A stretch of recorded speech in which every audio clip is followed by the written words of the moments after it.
Dan Illman and Matt Bernier, Kentucky Oaks points on the line in race number 5 at Santa Anita on Saturday. It is the Grade 2 Las Virgenes Stakes, one of 3 graded races at the Great Race Place on Saturday. You're going to want to bet them all with a DRF Bets account, because when you sign up at bets.drf.com and deposit $50, you get to bet with $200. Here's the field. It's short but select. Field of 3-year-old fillies going a 2-turn mile in the Grade 2 Las Virgenes Stakes. $200,000 is the purse, but Matt, the big name is the number 3 Bellafina, already a multiple Grade 1 Stakes winner, beaten favorite in the Breeders' Cup Juvenile Fillies. Supposedly she was in season during that race. I wish I knew that before getting down on her at 19-10, but she recovered in a hurry to win the Santa Ynez in her seasonal debut. She blew that field away, and she's handled the 2 turns in the past.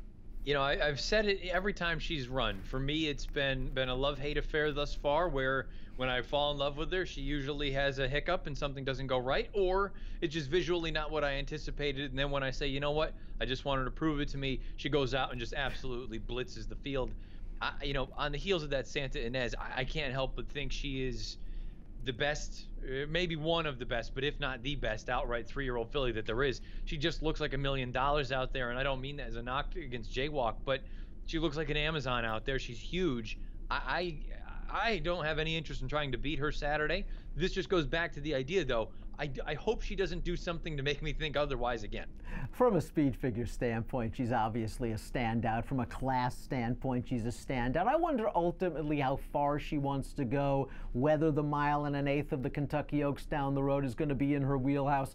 Fortunately, she only has to go a mile on Saturday. Curious to see the Timeform US pace projector. Curious your opinion on how Flavien Prat should ride this horse, because Timeform US has Mother, adding blinkers for Bob Baffert, going out there to the lead. Bellafina down inside, sitting second. I think Flavien would take that tomorrow. Yeah, I think he would take it, but to be honest with you, I do wonder, you know, we've always talked about it and go through the past handful of years, some of the best horses we've had, whether it's American Pharoah, whether it's Gun Runner, Arrowgate, Justify, how are they all ridden? They all just go on with it. They're on the best horse. They come and catch me. I almost wonder if you're at a point with this girl. Look, she's already shown that she can sit. She did that a little bit in the Chandelier. I wonder if you just think you're at a point now where we are so far superior. Let's not screw around. Let's just go. Come and catch me. See, I'm kind of with you there. I think Pratt's going to be aggressive on Bellafina. I think Drayden's going to be aggressive on Mother. Maybe this pace quickens up a little bit more than our friends at Timeform US expect. And if that's the case, a puncher's chance to the 2, Enea Al-Rab. Here's a positive formulator fact for her Kentucky Derby winning trainer Doug O'Neill. Over the past 2 years with 3-year-olds in dirt routes off a 2 to 4 month layoff, 43% winners, a 471 ROI. No surprise that this filly has improved when stretched out in distance. She's a daughter of Uncle Mo. She is a half to Hatash, who is multiple Grade 3 placed. I believe placed both times in the 9.5 furlong Washington Park handicap. This horse stepped up in a big way last time out in the Grade 1 Starlet at Los Al.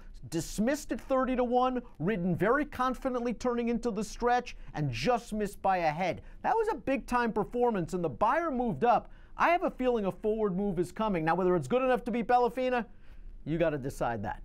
Yeah, look, admirable performance. I didn't see it coming, just simply because it looked like she was so slow on paper leading into that. And again, just sort of a reminder to all handicappers that when the horses have raced twice, there's all reason to believe that they could jump forward tremendously like that, like she did. It was a giant effort. She ran a winning race. I mean, there were 3 horses across the wire, so maybe that's a little bit of a concern, but at the end of the day, they're probably 3 good ones. I'm not going to fault anyone that looks at it and says, you know what, if it's not going to be the big horse in here, why isn't it going to be a horse like Enea Al-Rab who could sit just off of it, let those 2 horses, or if anybody else sees fit to go out there, duel on the front end, and then come and attack them? I should have known when Smith had the mount on that horse. There's usually a tip-off, but I understand any logic looking at this filly. I think she's pretty good. Now, Mother finished behind Enea Al-Rab in that race. She's been beaten twice by Bellafina.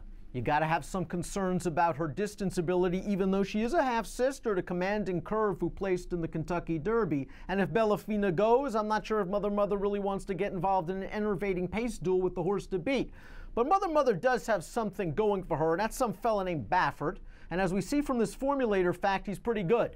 Over the past 5 years with 3-year-olds, adding blinkers on dirt, 37% winners and a 388 ROI. This is a very nice filly. She's never been off the board, but Bellafina's had her number thus far.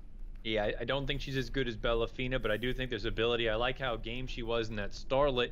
She dug in down on the inside, realistically at a distance. You brought up the pedigree. I agree with you. At face value, that shouldn't be an issue, but more and more I'm starting to wonder if she is a one-turn kind of horse. This mile, I don't know that this is really a problem, but she handled it in the rags to riches 3 back. I do think at the end of the day, though, perhaps the turn back's going to be in order for her. And that doesn't mean that that's necessarily a bad thing. I think she's going to be very, very nice down the road. I just think she's in tough right now. Calf Moon Bay, the number 1's coming in this race, razor sharp for King Jerry Hollendorfer. This filly's got a beautiful pedigree. She's by Bodemeister. She's a half to Connie and Michael, grade 1 placed on dirt. She's a half to High Ridge Road, grade 2 stakes winner on dirt. And she's a half to Senor Rojo, grade 3 stakes winner on dirt. She's got a great pedigree. And she's coming into this race sharp, but she's coming into this race a little slow on the buyer scale.